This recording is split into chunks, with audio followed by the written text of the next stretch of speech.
అంటే మానవత్వంతో సపోర్ట్ చేశారే, యాట్స్ ఆఫ్ ఇండియా. ఎందుకంటే ఇండియాలో మనందరం Hindu or Muslim or Christian అన్నదమ్ములుగానే ఉంటాం. మనందరం ప్రేమిస్తాం, ద్వేషించం. ప్రేమ అలాగే ఉంటుంది. ఇప్పుడు వాళ్ళంతలో వాళ్ళు ఎవరైనా తప్పు చేశారా అది మనం పక్కన పెట్టేస్తే, వీళ్ళు చేసిన తప్పు ఉందో ఆ తప్పుకి వీళ్ళ మీద కేసు పెట్టాలి, దేశద్రోహం కేసు పెట్టాలి.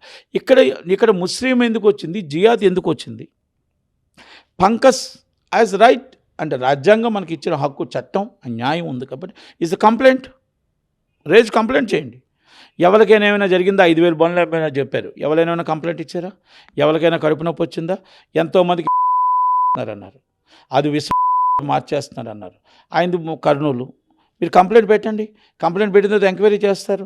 లేకపోతే జియాదులో మారుస్తున్నారు, లేకపోతే మత టోటల్గా ముస్లిమ్స్ వాళ్ళు చేసి మతం సృష్టిస్తున్నారు అంటున్నారు. మీరు అన్నీ కూడా దీంట్లో మీద ఆధారాలు ఉంటే కంప్లైంట్ పెట్టండి.